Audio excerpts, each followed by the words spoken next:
అందరికీ నమస్కారం. నేను స్వరూప పొట్లపల్లి. సాయిబాబా ప్రేమ స్వరూపుడు. ఆయన నిష్కల్మష నిస్వార్థ ప్రేమకు ప్రతిబింబం.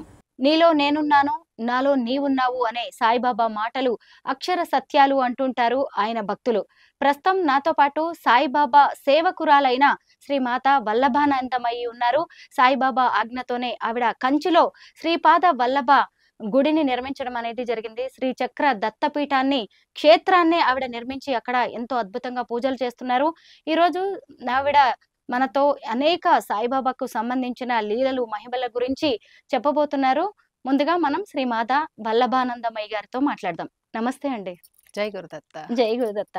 తొలుత మీరు శ్రీ లలిత ఉపాసకులు, అమ్మవారి ఉపాసకులు. ఆ తర్వాత సాయిబాబాతో మీ ప్రయాణం మొదలైంది. ఆ తర్వాత శ్రీపాద వల్లభుడికి ఎంతో సేవ చేస్తున్నారు. ముందుగా సాయిబాబా గురించి తెలుసుకుందాం. ఆయన మీ జీవితంలోకి ఎలా వచ్చారు? సాయిబాబా వారు నేను 10th క్లాస్ చదివేటప్పుడు అనమాట. నాకు ముగ్గురు అన్నయ్యలు. అయితే మా మూడో అన్నయ్యకి పెళ్ళైనప్పుడు మా వదిన గారు సాయిబాబా భక్తురాలు, షిరిడీ సాయి భక్తురాలు. వాళ్ళ ఇంట్లో అందరూ కూడా సాయి భక్తులు అనమాట. అయితే తను మా అన్నయ్య వైజాగ్లో ఉండేవారు. అయితే మన ఇద్దరం కలిసి పారాయణం చేద్దాం అంది. అదే నేను మొదటిసారిగా పారాయణం చేయడం, సాయిబాబా జీవిత చరిత్ర మొదటిసారిగా నేను పారాయణం చేయడం అనేది అయితే 94లో జరిగిందనమాట. అప్పుడు రోజు ఉదయాన్నే లేచి బాబా అష్టోత్తరం చదివి దాని తర్వాత మనం పూజ ప్రారంభిస్తాం కదా, దాని తర్వాతనే మనం పారాయణం చదువుతాం. అయితే కళ్ళు మూసుకొని ధ్యానంలో ఉండేటప్పుడు ఈరోజు ఏ చాప్టర్ అయితే నేను చదవబోతున్నానో ఆ దృశ్యాలన్నీ నాకు కళ్ళకి తెలిసేవన్నమాట. అయితే ఇలా 2 రోజులు జరిగింది. నేను ఏ దృశ్యాన్ని అయితే చూశానో ఆ దృశ్యం ఆ రోజు ఆ చాప్టర్లో రావడం జరిగింది. అంటే అప్పుడు మా వదినతో చెప్పాను అనమాట. 2 రోజులు అయిన తర్వాత, వదిన నాకు ఇలా తెలుస్తుంది అంటే, ఇంకా 3వ రోజు నుంచి మా వదిన గారు ఇంకా అయితే టెస్ట్ చేద్దాం అని చెప్పి, అంటే అప్పుడు చిన్నతనం కదా, ఏం తెలియదు కదా. అయితే 3వ రోజు, ఈ రోజు నువ్వు ఏం చెప్తావో చెప్పు, ఏం కనబడుతుందో చెప్పు అనింది. అయితే ఆ రోజు కనబడింది. నేను చెప్పాను మా వదినతో. చెప్తే ఆ రోజు మేము చదివితే పారాయణంలో వచ్చింది. అలా 7 రోజులు కూడా ఆ పారాయణం అలాగే సాగింది. బాబా వారి జీవిత చరిత్రే నాకు ముందుగా చూపించారు. అదొక పెద్ద మహిమ. ఓకే. ఆ తర్వాత ఏం జరిగాయండి సాయిబాబాతో? ఆయన మీ జీవితంలో చేసిన మహిమలు, లీలలు ఏంటి? ఎప్పుడు ఆయన ఫోటో చూస్తూ ఉంటే నాతో మాట్లాడుతున్నట్టు, నాతోనే ఉన్నట్టు అట్లా అనిపిస్తూ ఉండేదన్నమాట. ఏది అడిగినా సరే సమాధానం వస్తుంది. ఆయన అవును అంటే అవును, కాదు అంటే ఇంకా కాదనమాట. అట్లా ప్రతి విషయానికి నాకు ఆన్సర్ వచ్చేది. ఏదైనా సరే సాయిబాబా వారి పుస్తకం రూపంలో గాని ఏదైనా సరే అట్లాగా నాకు ప్రతిదానికి ఆన్సర్ వస్తూ ఉండేదన్నమాట. అట్లాగా బాబా మీద చాలా ప్రేమ పెరిగిపోయింది. సాయి సాయి సాయి అంటూనే ఉండేదాన్ని. అట్లా నా మ్యారేజ్ అయిన తర్వాత నేను చెన్నై వెళ్ళిపోయాను. వెళ్ళిపోయిన తర్వాత అక్కడ సాయి భక్తులు ఉన్నారా లేదా కూడా అక్కడ నాకు తెలీదు. అయితే నేను భజనలు చేయిస్తూ ఉండేదన్నమాట. మా ఇల్లు పెద్దగా ఉండేది, హాల్ పెద్దగా ఉండేది, ఒక 50 మంది దాకా పడుతుంటారు. అయితే నేను షిరిడీ సాయి భజనలు చేయాలని చెప్పి వెతుకుతూ ఉన్నాను అనమాట. మా ఏరియాలో వెతుకుతూ ఉంటే అందరూ అప్పుడు పుట్టపర్తి సాయిబాబా వారి జన్మదినం అని చెప్పేసి అందరూ వెళ్ళిపోయారు. అయ్యో, ఈవేళ నేను సాయిబాబా భజన చేయాలని మొక్కుకున్నానే, ఎవరు లేరే అంటే, అంత లోపల నాకు ఒక ఆవిడ ఫోన్ చేస్తుంది అనమాట. అమ్మ, మేము పుట్టపర్తి సాయిబాబా భజన ఈవేళ వెళ్లకుండా మాకు క్యాన్సిల్ అయిపోయింది, ముగ్గురు ఉన్నాము, ముగ్గురు వచ్చి భజన చేయమా అని అడుగుతున్నారు. తప్పకుండా రండి, ముగ్గురున్నా ఎంతమంది ఉన్నా నాకు పర్వాలేదు, రండి, భజన చేయడమే కావాలి అని చెప్పి అలాగా వాళ్ళు మా ఇంటికి రావడం, అట్లా ఎక్కువ మంది రావడం, భజనలు చేయడం. నాకు బాబా అంటే ఇంకా చాలా ప్రేమ అనమాట, చాలా ఇష్టం. ఎవరితోనైనా సరే బాబా భక్తులకు తెలుసు ఆయన ఎంత ప్రేమగా మనకి కనిపిస్తాడు, మాట్లాడతాడు, చేస్తాడు అనే విషయాలు సాయిబాబా భక్తులందరికీ తెలుసు. నిజమే. నేను కూడా చూసాను. ఇప్పుడు మీరు కూడా సాయిబాబా గురించి మాట్లాడుతుంటే చిన్న పిల్లల్లా నవ్వుతూ, నేను సాయిబాబా భక్తులు ఎవరితో మాట్లాడినా కూడా నాకు వాళ్ళు చిన్న పిల్లల్లాగానే కనిపిస్తూ ఉంటారు. బాబాతో ఉన్న అనుబంధం కూడా వాళ్ళకి అలాంటిదనమాట.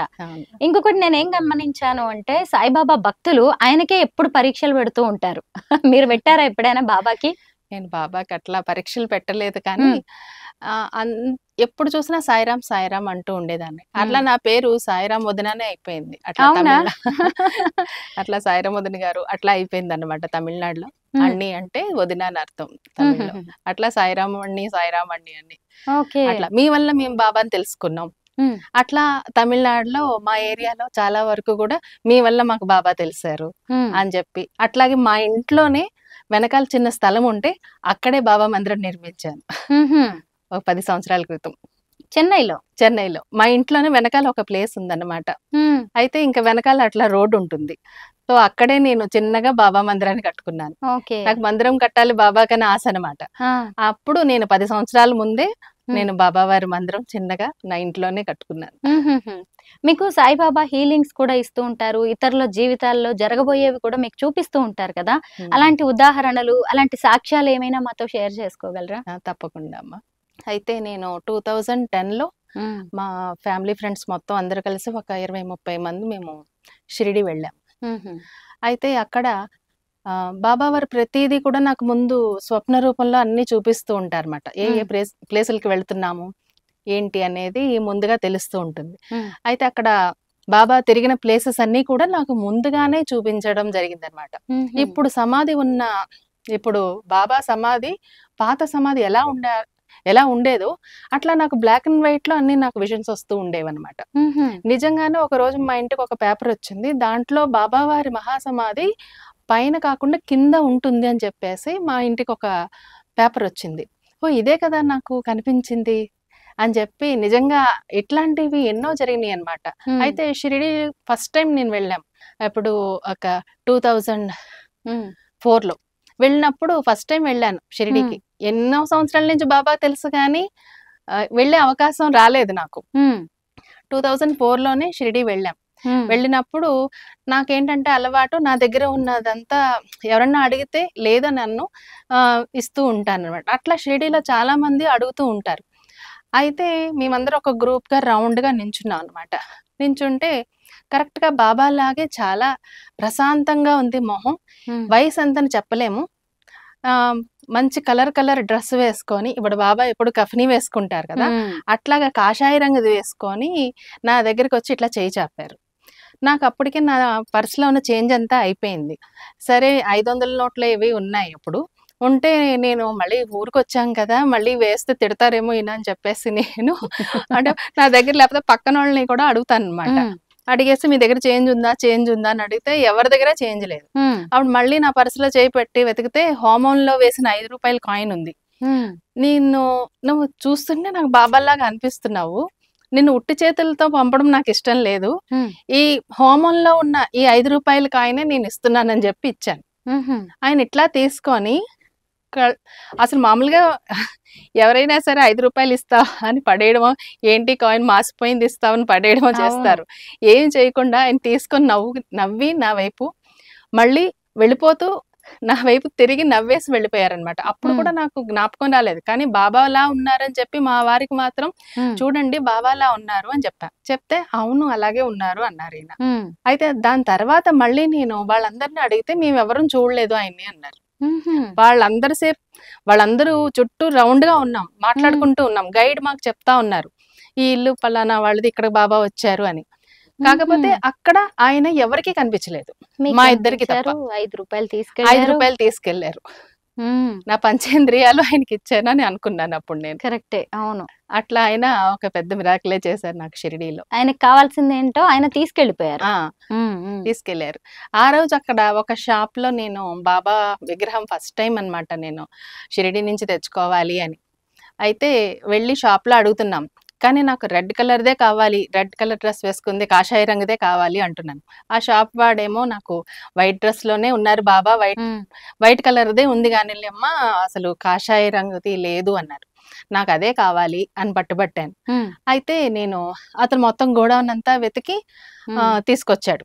మొత్తానికి తీసుకొస్తే అది చాలా బాగా నచ్చింది. ఇంకా బాబా నాతో వస్తున్నారు, షిరిడి నుంచి నాతో వచ్చేస్తున్నారు అని చెప్పి ఆనందంగా తీసుకొచ్చేసాను ఇంటికి. తీసుకొచ్చి ఆయనతో ఇంకా రోజు పూజలు మాటలు అన్ని జరుగుతూ ఉండేవి, భజనలు అన్నీను. అయితే ఈయన నాకు కనబడ్డారు కదా, 5 రూపాయల కాయిన్ అడిగారు కదా వచ్చి, ఆ విషయం నేను మర్చిపోయాను. అయితే ఒక షిరిడి నుంచి తీసుకొచ్చిన క్యాలెండర్ మా ఇంట్లో ఎగురుతుంది అనమాట, ఫ్యాన్ గాలికి ఎగురుతుంటే బాబాది ఒక్కొక్క రూపం ఆ క్యాలెండర్ లో డిసెంబర్ వరకు ఒక్కొక్క రూపంలో ఉంది. అయితే ఆ క్యాలెండర్ ఎగురుతున్నప్పుడు కరెక్ట్ గా నాకు ఏ రూపంలో అయితే కనిపించారో ఆ రూపంలో అక్కడ ఆ క్యాలెండర్ లో ఉన్నారు ఆయన. అయితే నిజమే, ఆయన రూపాల్లో ఒకరిగానే అక్కడికి వచ్చారంటారు. అక్కడికి వచ్చారు. మీ ఫ్రెండ్స్ ఎవరైనా అడుగుతూ ఉంటారా, మా జీవితంలో ఏం జరుగుతుందో చెప్పగలవా అని ఎప్పుడైనా? అడుగుతుంటారు. నాకేదన్నా కావాలంటే ఒక అమ్మాయి ఉంది. అయితే నాకు కొంచెం క్లోజ్ ఫ్రెండ్ ఆ అమ్మాయి. అయితే ఆమె 2010లో తనకేంటంటే దేవుడు కనిపించినా కూడా భయమే అనమాట. ఇట్లాంటి వాళ్ళు కూడా ఉంటారు. అవునా? అయితే బాబా వారు నాకు కనిపిస్తారేమో నాకు భయం. నువ్వు బాబాతో మాట్లాడతావు, నీకు దర్శనాలు ఇస్తారు కాబట్టి తనకి కడుపులో ఏదో పుండు ఉందని చెప్పేసి చాలా హాస్పిటల్స్ కి తిరుగుతూ ఉందన్నమాట. అయితే అందరూ ఆపరేషన్ అవుతుంది, ఆపరేషన్ చేయించుకోవాలి, నువ్వు గర్భసంచిలో ఏదో ఉంది అని చెప్పేసి చెప్తున్నారు. నువ్వు బాబాని అడిగి చెప్పు, నాకు ఆపరేషన్ అవసరమా ఏంటి అనేది నువ్వు చెప్పాలి నాకు, నీ గురించి ఎదురు చూస్తుంటాను, బాబా నీకు చెప్తే నాకు చెప్పు అంది. సరే అన్నాను. ఆ తర్వాత ఆ విషయం కూడా నాకు గుర్తులేదు. ఆ అమ్మాయి ఇలా అడిగింది అన్న విషయం కూడా నాకు అసలు గుర్తులేదన్నమాట. అయితే ఒకసారి బాబా కల్లో వచ్చారు. వచ్చి కింద మఠమేసుకొని కూర్చున్నారనమాట. మంచి వైట్ డ్రెస్ లో కూర్చొని ఆ పక్కన ఏదో అశుద్ధంగా ఉందన్నమాట. దాన్ని తీసుకెళ్లి బయట పడేసిరా అన్నారు. నాకు అసలే ఏదన్నా ముట్టుకోవాలంటే పరమ చిరాకు అనమాట, కొంచెం నీట్ గా ఉండాలని. అయితే ఏంటి బాబా వారు కదా, మరి తీసుకెళ్లి పడేసిరా అంటున్నారు, పడేయాలి కదా, బాబా కదా చెప్తుందని చెప్పి అట్లా లెఫ్ట్ హ్యాండ్ తో తీసుకుని వెళ్ళి బయట పడేసి వచ్చాను అనమాట. ఎందుకు అలా కలొచ్చింది, ఎందుకు బాబా వారు పడేయమన్నారు అన్నది అప్పుడు నాకు అర్థం కాలేదు. అయితే ఒక 10-15 రోజుల తర్వాత నేను ఎవరికో ఫోన్ చేయబోయి ఈ క్వశ్చన్ అడిగిన అమ్మాయికి రింగ్ వెళ్ళింది. ఆ రింగ్ వెళుతున్నప్పుడు నాకు ఈ కళ జ్ఞాపకం వస్తుంది. అప్పుడు నాకు అర్థమైంది, ఈ అమ్మాయి కడుపులో ఉన్న పుండుని తీసి బాబా వారు బయట పడేయమన్నారు అని చెప్పి.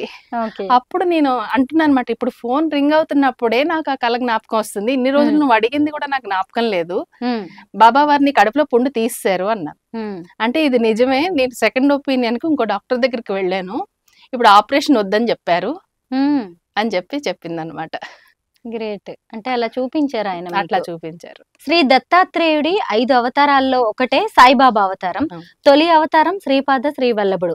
వీళ్ళందరికీ మీరు సేవ చేస్తున్నారు కదా, ఈ దత్తాత్రేయుడి 5 అవతారాల గురించి చెప్పగలరా? దత్తాత్రేయుడు పంచకం అంటారు. మన గుడిలో ఇప్పుడు 5 అవతారాలు ప్రతిష్ఠించబడ్డాయి. ఈ 5 సంస్థానాల నుంచి కూడా నాకు పాదుకలు రావడం జరిగింది. స్వామివారే స్వయంగా నీకు పాదుకలు ఇస్తాను అని చెప్పడం, ఆ సంస్థానాలకి స్వామివారి సందేశాన్ని ఇవ్వడం, వాళ్ళు నన్ను పిలిచి స్వామివారి పాదుకలు ఇవ్వడం జరిగింది. అయితే మొదటి ప్రప్రథమైన అవతారం శ్రీపాద శ్రీవల్లభుడు. ఈ కలియుగంలో దత్తాత్రేయుల వారి మొట్టమొదటి అవతారం శ్రీపాద శ్రీవల్లభన అవతారం. రెండో అవతారం నృసింహ సరస్వతి స్వామి గాణుగాపురం. మూడో అవతారం అక్కల్కోట్ మహారాజ్. నాలుగో అవతారం మాణిక్య ప్రభు. ఐదో అవతారమే మన షిరిడి సాయిబాబా వారు. మొత్తం ఈ 5గురు కంటే కూడా ఇప్పుడు ముఖ్యంగా సాయి అంటే తెలియని వాళ్ళు ఎవరు లేరు. మొదటిగా సాయి వెళ్ళి అందరిళ్లలోనూ అందరి హృదయాల్లోనూ ఈయన చేరిపోయారు. ఇప్పుడు దత్తాత్రేయుడి గురించి చెప్పడం చాలా సులభం. అవును, ముందుగా మొదటి మూలతత్వం బయటికి రాలేదు. మొదటిగా నువ్వు వెళ్ళు, నా అవతారమైన నువ్వు వెళ్ళు, తర్వాత నేను వస్తానని చెప్పి శ్రీపాద శ్రీవల్లభుడు స్వయంగా సాయిబాబా వారితో చెప్పారు. ఈ విషయాలు ఇప్పుడు చాలా మందికి తెలియదు. పిఠాపురంలో శ్రీపాద శ్రీవల్లభుడు జన్మస్థలం. అక్కడ ఇప్పుడు మహాసంస్థానం ఏర్పడింది. శ్రీపాద వల్లభుడే చెప్పాడు, పిఠాపురంలో ఉన్న వాళ్ళకే నా గురించి తెలియదు అవును అని చెప్పి. మహారాష్ట్ర వాళ్ళు, కర్ణాటక వాళ్ళు ఎక్కడెక్కడి నుంచో వస్తుంటారు ఆయన్ని చూడ్డానికి. మన తెలుగు వాళ్ళకి చాలా మందికి పిఠాపురంలో శ్రీపాద శ్రీవల్లభుడు సంస్థానం ఉన్నదనే సంగతే ఎవరికి తెలియదు. దత్తాత్రేయుల వారి మొదటి అవతారం. దత్తాత్రేయులు అంటే బ్రహ్మ విష్ణు మహేశ్వరుడు, మొత్తం సృష్టికంతా వీళ్లే కదా మూలం. వీళ్ళు ముగ్గురు కలిసి దైవంగా గురువుగా అవతారం తీసుకొని ఎన్నో అవతారాలు తీసుకుంటూ ప్రతి అవతారం జరుగుతున్నప్పుడు కూడా ఈయన గురువుగా అవతరిస్తూనే ఉన్నాడు. ప్రతి యుగంలో కూడాను రాముడున్నప్పుడు, కృష్ణుడున్నప్పుడు అన్ని అవతారాల్లో కూడా ఈయన వస్తూనే ఉన్నాడు. అయితే పరశురాముడికి కూడా ఈయనే గురువు, దేవతలందరికీ ఈయనే గురువు, విశ్వగురువు. దిగంబర దిగంబర శ్రీపాద వల్లభ దిగంబర దిగంబర దిగంబర అన్న నామం త్రేతాయుగంలోనే మొదలైంది. అప్పుడే చాలా మంది ఈ మంత్రమే బయటకు వచ్చింది, కానీ ఆయన రూపం ఇప్పుడు బయటకు వచ్చింది. అవును, ఈ మధ్య కాలంలోనే కలవు శ్రీపాద శ్రీవల్లభ అని భవిష్యత్ పురాణంలో రాసింది. ఆ విషయాలు ఇప్పుడు బయటకు వస్తున్నాయి. ఏ టైంలో కృష్ణుడు రావాలి, ఏ టైంలో రాముడు రావాలి అని రాసి పెట్టుంది కదా. అలాగే శ్రీపాద శ్రీవల్లభుడు ఏ టైంలో రావాలి బయటికి అనేది రాసి పెట్టుంది. ఈ కలియుగానికి శ్రీపాద శ్రీవల్లభుడే దైవం. ఇంకొకటి ఏంటంటే చాలా మందికి సాయిబాబా ముస్లిమా హిందువా అనే దాని మీద కూడా ఇప్పటికీ క్లారిటీ లేదు. ఎక్కువగా ఆయన సాయిబు, ఆయన ముస్లిము అని వాదించే వాళ్ళు కూడా చాలా మంది ఉన్నారు. మీరేమంటారు దీని మీద? ఈ విషయం గురించి మీకు పూర్తిగా వివరాలు కావాలి అంటే శ్రీపాద శ్రీవల్లభుని చరితామృతం ప్రతి ఒక్కళ్ళ ఇళ్లలోనూ ఉండాలి. ప్రతి ఒక్కళ్ళ ఇళ్లలోనూ ఉండాలి. కేవలం సాయి భక్తులు మాత్రమే కాదు, ఈ లోకంలో ఉండే ప్రతి ఒక్క భగవంతుని అవతారాలన్నీ కూడా శ్రీపాద శ్రీవల్లభునివే. అయితే దీంట్లో ఉంది మన సాయిబాబా వారి గురించి సరైన సమాధానం ఉంది. ఇప్పుడు బాబా గురించి ఎన్నో మాటలు వస్తున్నాయి కదా బయటికి. ఈ శ్రీపాద శ్రీవల్లభుడి చరితామృతమే దానికి సమాధానం చెప్తుంది. ఇది 700 సంవత్సరాల క్రితం రాసిన చరిత్ర. స్వామివారు ఈ టైంలోనే బయటకు వస్తాను, 33వ తరంలో బయటకు వస్తాను అని చెప్పారు. అయితే ఈ ఈ చరితామృతాన్ని శంకర్ భట్టు అనే ఆయన సంస్కృతంలో రాశారు. దాన్ని మల్లాది గోవింద దీక్షితులు గారు శ్రీపాద శ్రీవల్లభుని 33వ తరం ఆయన చేతనే రాయించబడింది. ఎవరు రాస్తారు, ఆ శ్రీపాద శ్రీవల్లభుని సంస్థానం ఎలా బయటకు వస్తుంది, ఏ విగ్రహాలు ప్రతిష్ఠించబడతాయి అనేది విషయాలు కూడా శ్రీపాద శ్రీవల్లభుని చరితామృతంలో 700 సంవత్సరాల క్రితమే రాసింది. సాయిబాబా గురించి కూడా ఇందులో సాయిబాబా గురించి కూడా మన చరితామృతంలో ఉంది. ఎందుకంటే అల్లాహ్ అంటే శివశక్తి సమన్వయం అని అర్థం అరబ్బీ భాషలో. అయితే అల్లాహ్ మాలిక్ అంటాడు కదా బాబా వారు, సబ్కా మాలిక్ ఏక్ హై, సబ్కా మాలిక్ ఏక్ హై అన్నాడు. అంటే ఆయన ముస్లిం కాదు, అందరి దేవుడు ఒక్కడే, అందరికి యజమాని. హిందూ ముస్లిం అన్ని ధర్మాలను, సనాతన ధర్మాలని ఏకం చేస్తూ ఆ ధర్మాల్ని రక్షించడం కోసం ఆయన అవతారం తీసుకున్నాడు. అందరూ సమానమే అని చెప్పడం కోసం. ఆయన అసలు హనుమంతుల వారు. షిరిడి సాయిబాబా ఎవరు అంటే ఆంజనేయ స్వామి. ఎలా అంటే శ్రీపాద శ్రీవల్లభుడి చరితామృతంలో ఉందన్నమాట. శ్రీపాద శ్రీవల్లభుడు 16వ ఏటన తన యోగ మార్గం ద్వారా బదరికారణ్యం, కాశీ ఇవన్నీ కూడా తిరుగుతూ ఉంటారు. అయితే అక్కడ నేపాల్లో ఒక గృహలో ఈ ఆంజనేయ స్వామి వారు తపస్సు చేసుకుంటూ ఉంటారన్నమాట. రామ్ రామ్ రామ్ అని రాసుకుంటూ ఉంటారు. అప్పుడు ఆయనకి ఈయన ప్రత్యక్షమయ్యి రామన్ బీజాక్షరం అంటే ఒక సెకండ్ లో ఎన్ని రాయగలుగుతామో దానికంటే ఎక్కువ రాస్తున్నాడు ఆయన, దానికంటే ఎక్కువ జపిస్తున్నాడు ఆయన ఆంజనేయ స్వామి. నువ్వు కాలాతీతుడు అయిపోయావు, అందుకని నువ్వు మళ్ళీ ఈ భూమి మీద సనాతన ధర్మాలను ఒకటి చేయడానికి, హిందూ ముస్లింలు ఒకటి చేయడానికి, ఆ ధర్మాలను నువ్వు బయట పెట్టడం కోసం నువ్వు మళ్ళీ ఒక అవతారం తీసుకోవాలి అని చెప్పి శ్రీపాద శ్రీవల్లభ స్వామి స్వయంగా ఆంజనేయ స్వామిని అవతరింపచేస్తాడు బాబాగా. అందుకే నీ పేరు సాయినాథుడు అవుతుంది అని చెప్పి అప్పుడే చెప్పారు. ఆంజనేయ. అవును. అప్పుడు సాయినాథుడు అడుగుతాడు అనమాట. అంటే ఈ హనుమంతుల వారు అడుగుతారు, దేహ బుద్ధి చేత నేను నీ శిష్యుడిగా ఉన్నాను, ఆత్మబుద్ధి చేత నేనే నువ్వుగా ఉన్నాను, నువ్వే నేను నేనే నువ్వు.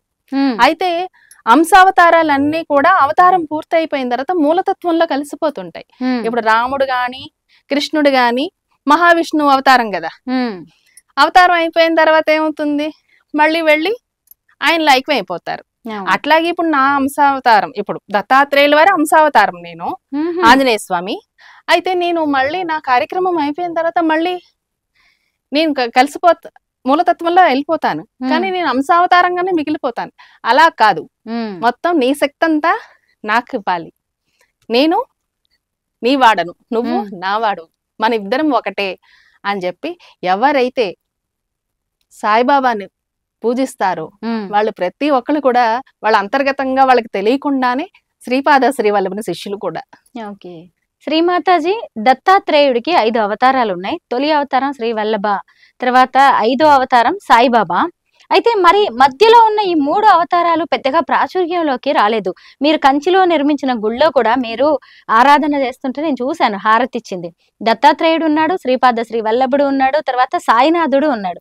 మరి మిగతా ముగ్గురిని మనం ఎందుకు ఆరాధించట్లేదు? ఇప్పుడు అందరూ బయటకు వస్తున్నారు కదా. హ్మ్. శ్రీపాద శ్రీ వల్లభుని చరితామృతం బయటకు వచ్చిన తర్వాతే దత్తాత్రేయులు అంటే ఎవరు అనేది ఇప్పుడు అందరూ తెలుసుకుంటున్నారు. అసలు దత్తాత్రేయుడు అంటే ఎవరు, ఆయన అద్భుతాలు ఏంటి, ఆయన పూజిస్తే ఏంటి, ఆయన పట్టుకుంటే ఏంటి, మనం వెళ్ళి పట్టుకోలేం. దత్తాత్రేయుల వాడు తన శిష్యుల్ని తనే పట్టుకుంటారు, తనే లాక్కుంటారు అన్నమాట. ఆయనే ఎంచుకుంటారు. అసలు దత్తా అని నామం పలకడానికి 1,000,000 జన్మల పుణ్యం చేసుకోవాలట. నిజమే. అయితే మీరు కంచిలో కట్టిన గుడిని నేను చూశాను. ఇది ఒకసారి జూమ్ చేయడానికి అవుతుంది, చూడండి ఒకసారి. ఈ గుడి చాలా బాగుందండి. ఇదిగోండి ఎకరం స్థలంలో నిర్మించారు. సాయిబాబాని పూజిస్తూ, ఆ తర్వాత శ్రీపాద శ్రీ వల్లభుడిని కూడా పూజిస్తూ, స్వామివార్ల ఆజ్ఞలతోనే మన తెలుగు మహిళ చెన్నై, తమిళనాడులోని కంచిలో ఒక ఆలయాన్ని, అది కూడా ఎకరం స్థలంలో నిర్మించడం అంటే మామూలు విషయం కాదు. ఒక్క గుడి కాదు, చూసారా ఎన్ని గుళ్ళు కనిపిస్తున్నాయో. అయితే వీటన్నిటిలో నాకు ఇంకా ఎక్కువ ఇంట్రెస్టింగ్ గా అనిపించింది ఏంటి అంటే, అందరివి మీరు ప్రతిష్ఠించారు కదా. దత్తాత్రేయుడి అన్ని అవతారాలు కూడా ఇక్కడ కనిపిస్తున్నాయి. ఇంకా మీ గుళ్ళో ఏమేమి ఉన్నాయి? శ్రీ దత్తాత్రేయుడు ఉన్నారు, శ్రీ నాగదేవత, శ్రీ సరస్వతీదేవి, శ్రీ బాలదుర్గ, తర్వాత శ్రీ వినాయకుడు, శ్రీ బాలమురుగన్, శ్రీ షిరిడి సాయిబాబా, శ్రీపాద వల్లభుని పాదుకలు, శ్రీచక్రం, శ్రీ దత్తాత్రేయుని పాదుకలు, వీటన్నిటిని ఆ గుళ్ళో మీరు ప్రతిష్ఠించారు. అవును, ప్రతిదీ కూడా ఆయన అనుమతితోనే. ఇప్పుడు శ్రీపాద శ్రీవల్లభుని పంచలోహ విగ్రహం 16 అడుగులు చేయమని ఆయన ఆజ్ఞాపించారు. దాని నిమిత్తంగా ఇప్పుడు ఆయన 16 అడుగులు శ్రీపాద శ్రీవల్లభ స్వామిని పని ప్రారంభమైంది, ఇప్పుడు జరుగుతోంది. తొందరలోనే ప్రతిష్టాపన కార్యక్రమం ఉంటుంది. అక్కడ 1,000,000 శ్రీచక్రాలు ప్రతిష్ఠించమని చెప్పి స్వామివారి ఆజ్ఞ. ఇప్పుడు లలితా త్రిపుర సుందరి కూడా ఇప్పుడు 3 అడుగుల అమ్మవారు రాబోతుంది పంచలోహ విగ్రహంలో. ఎందుకంటే నేనే త్రిపుర అన్నాడు. అమ్మవారికి అయ్యవారికి భేదం లేదు. ఇక్కడ పురుష రూపంలో దత్తాత్రేయుడు రూపంలో ఉన్నాడు, స్త్రీ రూపంలో అమ్మవారి రూపంలో లలితా త్రిపుర సుందరి ఉంది అన్నమాట. అయితే ఇంకొకటి ఏమనిపించింది నాకు, శ్రీ బాలదుర్గ, నాగదేవత, ఇవన్నిటి కూడా వీటిని కూడా ప్రతిష్ఠించారు. ప్రత్యేక ఏమన్నా కారణం ఉందా? ఒక 15 సంవత్సరాల ముందే ఒక ఆమె కాకినాడలో ఒక ఆవిడ ఉంటారు. నేను మామూలుగా ఎవరితోనో వెళ్ళాను, ఆవిడ ప్రశ్నలు చెప్తుంటారు అని చెప్తే నేను ఆవిడతో పాటు వెళ్ళాను అనమాట. వెళితే ఆవిడ, నువ్వు గుడి కట్టేటప్పుడు నీతో పాటు ఒక అమ్మవారు నాగదేవత నీతో వస్తుంది అని చెప్పడం జరిగింది. అట్లాగే నేను మందిర నిర్మాణం చేసేటప్పుడు పాదుకా ప్రతిష్ట ఫస్ట్ టైం 2017లో చేసేటప్పుడు కరెక్ట్ గా మా ఇంటి దగ్గర ఒక గుడి ఉందనమాట, భవానీ మాత గుడి. మేమందరం పాదుకలు వ్యాన్ లో పెట్టుకొని వెళ్తున్నప్పుడు కరెక్ట్ గా ఆయన, అమ్మ లలిత ఉండు ఒక నిమిషం, దుర్గాదేవి నీతో వస్తానంటుందని చెప్పి ఒక దుర్గాదేవి విగ్రహమును నాగశిలను నాతో ఇచ్చారనమాట. ఆ నాగశిలలో లోపల మధ్యలో ఈయన కుమారస్వామి ఉంటారు. అయితే సాయినాథుణ్ణి కొలిచే వాళ్ళు చాలా మంది కూడా మన హిందూ దేవతల్ని పక్కన పెడుతున్నారు, వారికి సరైన ప్రాధాన్యం ఇవ్వట్లేదు, ముస్లిం దేవుణ్ణి కొలుస్తున్నారని ఇలాంటి విమర్శలు చేసే వాళ్ళకి మీరేం చెప్తారు మాతాజీ? నేను ఒకటే సమాధానం చెప్తాను. శ్రీపాద శ్రీవల్లభుడు చరితామృతం ప్రతి ఒక్కళ్ళ ఇంట్లోనూ ఉండాలి, అదొక్కటే సమాధానం. అందుకే ఈ ప్రస్తావన కూడా ఇందుకే లేచిందేమో. అసలు బాబా వారిని తిట్టడం అనేది, ఆయన ముస్లిం అనడం, ఇలాంటి విభేదాలు రావడానికి కారణం శ్రీపాద శ్రీవల్లభుని చరితామృతం బయటికి రావడం కోసమే. ఎందుకంటే 700 సంవత్సరాల ముందు రాసిన శ్రీపాద శ్రీవల్లభుని చరితామృతంలో మాత్రమే సంపూర్ణంగా సాయిబాబా వారి గురించి రాసింది. మరి ఇప్పుడు మనకి బాబా వారు తెలుసు, 700 సంవత్సరాల ముందు ఎవరికి తెలుసు? కరెక్టే, ఎవరికి తెలుసు? అందుకే పరిపూర్ణ దత్తావతారం శ్రీపాద శ్రీవల్లభుని చరితామృతం ప్రతి ఒక్కళ్ళ ఇళ్లలోనూ ఉండాలి. ఇది వచ్చి కేవలం ఒక పుస్తకం మాత్రం కాదు. స్వామి ఏం చెప్పారంటే, ఇది నా ఆత్మతో సమానం, దీంట్లో ఒక్కొక్క అక్షరం కూడా బీజాక్షరంతో సమానం. మనం ఒక్కొక్క అక్షరం దీంట్లో చదివేటప్పుడు మన కర్మలన్నీ అక్కడికి వెళ్ళి ఆయన చైతన్యంలో శుద్ధమై తిరిగి ఆ చైతన్యం శుద్ధ చైతన్యంతో మనకు చేస్తాయి అన్నమాట. అప్పుడు మన కర్మలు అన్ని ఎన్ని కోట్ల జన్మల నుంచి ఉన్నాయి అయినా సరే పటాపంచలైపోతాయి. ఈ ఒక్క చరితామృతం చాలు. ఈ కలియుగంలో మన ఏ సమస్యలకైనా సరే పరిష్కారం ఈ ఒక్క చరితామృతం మాత్రమే. శ్రీమాతాజీ, మీరు కంచిలో ఆలయాన్ని నిర్మించి ఎన్నో సేవలు చేస్తున్నారు. అసలు ఎన్నో హోమాలు, యజ్ఞాలు. ఇక్కడ చూస్తున్న మీరు వేరుగా ఉన్నారు. వీటన్నిటిలో శ్రీ చక్ర దత్త శ్రీపాద శ్రీ సాయి పీఠం, అందులో ప్రతిష్ఠించిన అసలు విగ్రహాలు చూడండి. శ్రీ అక్షయలింగేశ్వర స్వామి, శ్రీ లలిత త్రిపుర సుందరి స్వామి సుందరీదేవి, శ్రీ లలిత త్రిపుర సుందరీదేవి ఏకపీఠంపై ఆసీనులైన శ్రీ ఏకముఖ దత్తాత్రేయుడు, శ్రీపాద శ్రీ వల్లభుడు, శ్రీ షిరిడి సాయిబాబా. మళ్ళీ ఇక్కడ చూస్తే శ్రీ అనగాదేవి సమేత శ్రీ చక్ర దత్తాత్రేయ స్వామి, శ్రీ వినాయకుడు, శ్రీ దత్తాత్రేయుడు, శ్రీ చంగాలమ్మ అమ్మవారు. చంగాలమ్మ అంటే అక్కడ తమిళనాడు అమ్మవారు. తమిళనాడు అమ్మవారు. అక్కడ ఒకళ్ళ ఇంట్లో గొడవ పెట్టుకొని అసలు అమ్మవారిని, అంటే చెప్పాను కదా నేను, అక్కడ నువ్వు గుడి కడుతున్నప్పుడు ఒక అమ్మవారు నీతో వస్తుందని చెప్పి 1000 సంవత్సరాల క్రితం శివుడి మందిరం నిర్మించాము అక్కడ శివుడికి. అప్పుడు ఒక అమ్మవారు, ఒక నాగశిల నాతో వచ్చాయని చెప్పాను కదా. అదే విధంగా మళ్ళీ స్వామివారు అక్కడ 1 ఎకరం పొలం చూపించి అది కొని అక్కడ నన్ను ప్రతిష్ఠించని చెప్పారు. సరే, ఆ స్థలానికి కూడా ఒకళ్ళిద్దరు అన్నదమ్ములు ఇద్దరు ఒకళ్ళ ఇంట్లో చెంగాళమ్మ అని, సంగాళి అమ్మ అనమాట తమిళ్లో. అయితే అమ్మవారి గుడి ఉండేది వాళ్ళ ఇంట్లో. అయితే ఈ అన్నదమ్ములు ఇద్దరు పోట్లాడుకొని ఆ ఇల్లు అమ్మేసి ఈ అమ్మవారిని ఎక్కడ ఉంచాలని తెలియక ఒక గుడిలో ఇచ్చేసారనమాట. మళ్ళీ అదే గుడికి వచ్చింది. మళ్ళీ భవానమ్మ గుడి నుంచి నాకు వచ్చాయని చెప్పాను కదా, బాలదుర్గ నాగేంద్రుడు. మళ్ళీ అదే గుడికి వచ్చాయి ఈ అమ్మవారును, దాంతో పాటు నాగేంద్రుడు. మళ్ళీ నన్ను పిలిచి, ఇదిగో లలిత, మళ్ళీ ఈ అమ్మవారి నీతో వస్తానంటుందని చెప్పి ఆ గుళ్ళో పంతులు గారు మళ్ళీ నన్ను పిలిచి ఇవ్వడం జరిగింది. మళ్ళీ కొత్త స్థలంలో మళ్ళీ అమ్మవారు వచ్చింది, నాగశిల వచ్చింది. అవే విగ్రహాలను ప్రతిష్ఠించారు, అక్కడే ప్రతిష్ఠించాం. సహజంగా మనమే దేవుడి దగ్గరికి వెళ్తాం, అలాంటిది దేవుడు మనతో వచ్చేస్తానంటున్నాడు. కానీ నేను అదృష్టం.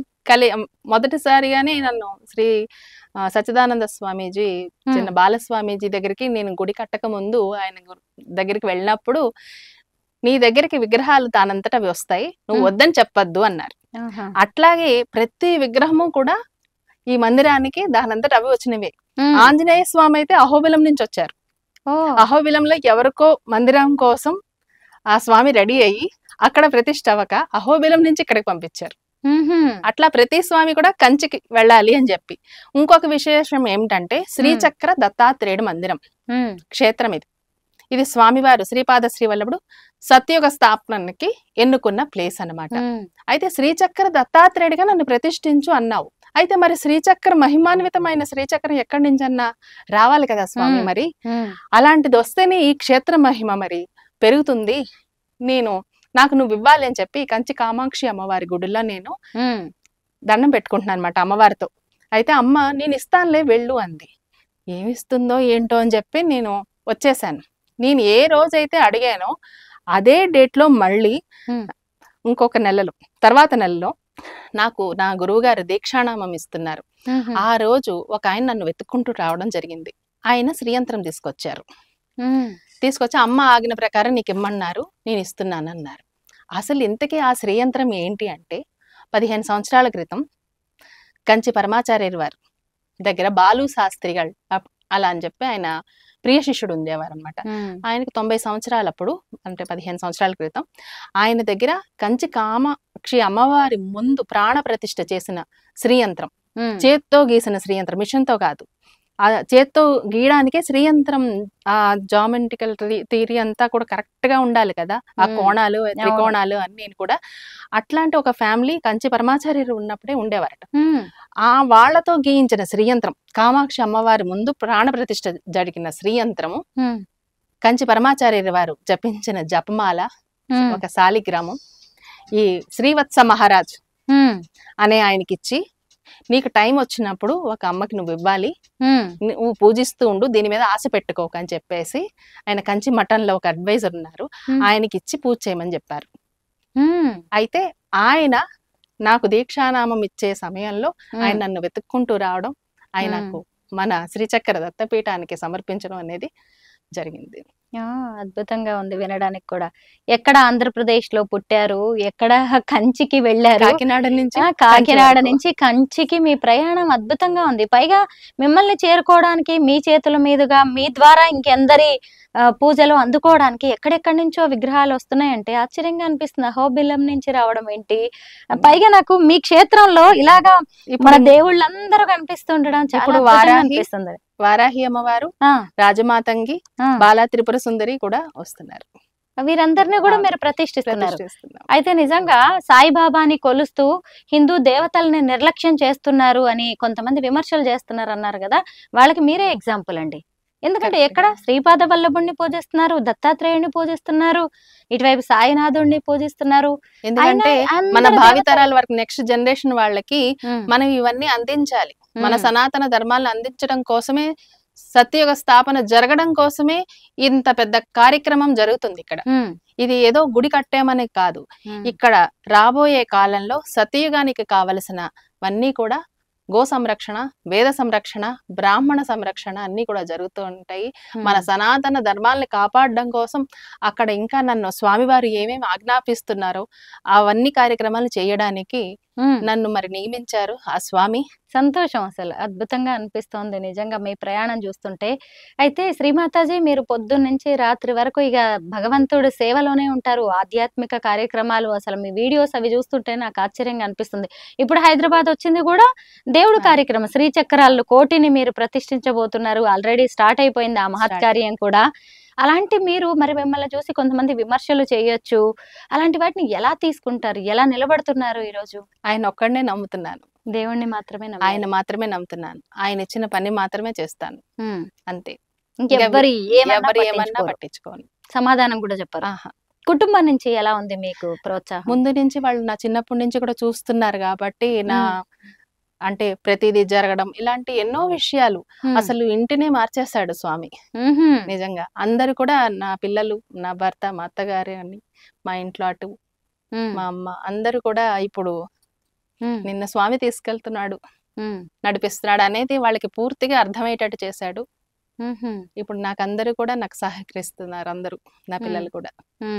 అయితే ఇప్పుడు ఇంకా సాయిబాబా ఇంకేమన్నా చెప్తున్నారా మీకు, ఇంకా నువ్వు చేయాల్సింది ఇది ఉంది, ఇది మిగిలి ఉంది, ఇది చెయ్యి అని? సత్యయుగ స్థాపనకి ఇక్కడ నిర్మాణం జరుగుతుంది. దీంట్లో అందరూ సాయి భక్తులు అందరూ కూడా దత్తభక్తులుగా, అంటే పరిపూర్ణ దత్తావతారం శ్రీపాద శ్రీవల్లభుని గురించి తెలుసుకొని ఇక్కడ జరిగే కార్యక్రమాల్లో అందరూ వాళ్ళు పంచుకోవాలనేది నా ఉద్దేశం. అయితే సాయిబాబాకి, శ్రీపాద శ్రీవల్లభుడికి, దత్తాత్రేయుడికి వీళ్ళందరూ కూడా గురువారాలే విశేషమైన పూజలు జరుగుతూ ఉంటాయి కదా, ఎందుకని? గురువు కాబట్టి వీళ్ళు. బాగుంది. అయితే మీరు సాయిబాబా భక్తులకి మీరిచ్చే సందేశం ఏంటి చివరిగా? సబ్కా మాలిక్ ఏక్ హై, ఎవరు ఏమన్నా పట్టించుకోవద్దు, మీరు నమ్మిన దైవం మీరు నమ్మండి, నమ్మకంతో ముందుకు వెళ్ళండి, ఆయన మాటను మాత్రమే నమ్మండి, ఇంకెవరు చెప్పింది వినద్దు. మీ మనసుకు తెలుసు కదా మీరు చేస్తున్నది ఏంటి అనేది, మీ మనసుకు తెలుసు, మీ అంతరాత్మకు తెలుసు, మీ మనస్సాక్షికి తెలుసు. ఇంకా ఎవరి గురించి వినాలి? ఇంకొకళ్ళ గురించి విన్నారు అంటే, వాళ్ళు చెప్పింది విన్నారంటే మీరు కింద పడతారు. అందుకని మీకు ఏం తోస్తుందో అది కరెక్ట్, అది చేయండి అని చెప్తాను. శ్రద్ధ సబూరి బాబా వారి మాట, అది ఎప్పుడు ఉండాలి. ఓకే. కష్ట సుఖాలు అనేవి కావడి కుండలు, ఎవరి జీవితం కూడా పూల పాన్పు అనేది కాదు. ఖచ్చితంగా ఎన్నో కష్టాలు మనం ముందుకు వెళ్ళాలంటే ఇప్పుడు మీకు కూడా వచ్చే ఉంటాయి కదా, ఎన్నో. దేవుడు మీకు ఒకటి ఆదేశం ఇస్తున్నాడు, బయట చూస్తేనేమో ప్రాక్టికల్ గా పరిస్థితులు వేరుగా ఉంటున్నాయి. ఎప్పుడైనా అనిపించిందా మాతాజీ, నాకెందుకు ఇలాంటి పరీక్షలు పెడుతున్నావు, ఎందుకు మళ్ళీ నన్ను ఇలా తీసుకెళ్తున్నావు, నన్ను ఏం చేద్దాం అనుకుంటున్నావు, నాకు ఎందుకు వస్తున్నాయి ఇవన్నీ సవాళ్ళు అని మీకు ఎప్పుడైనా అనిపించింది? కానీ ఒకటే మాత్రం నమ్ముతాను, ఆయన చెప్పింది నేను చేసి నా జన్మ చరితార్థం చేసుకోవాలనేది. ఈ మాట నాకు, నేను 4th క్లాస్ చదువుతున్నప్పుడే నా జన్మ చరితార్థం చేసుకోవాలనే మాట నాకు ఎలా వచ్చిందో తెలీదు, అది పూర్వజన్మ వాసనలో మరి ఏమో తెలీదు. అప్పటి నుంచి కూడా నాకు ఈ మాట వస్తుంది. కాకపోతే అందుకని ఈ ప్రపంచంతో ఎలా ఉండాలనేది ఆయనకు వదిలేశాను, ఆయన చెప్పిన పని మాత్రం నేను చేస్తాను, అంతే. అవును, ఇక భవిష్యత్తులో కూడా మీరు అలాగే ఉంటాను. థ్యాంక్ యూ శ్రీమాత వల్లభానందమయ్య గారు. మేము అడగగానే సాయిబాబా గురించి ఈ గురువారం పూట ఇంత అద్భుతమైన విశేషాలు, మహిమలు, లీలల గురించి చెప్పినందుకు ధన్యవాదాలు మీకు. మీరు ఈ ఇంటర్వ్యూ స్టార్ట్ అవ్వగానే నాకు ఒక మాట చెప్పారు, నన్ను అందరూ సాయిరాం భజన గారు అంటారని. బాగుంది, అలాగే మీరు అందరికి దగ్గర అవ్వండి.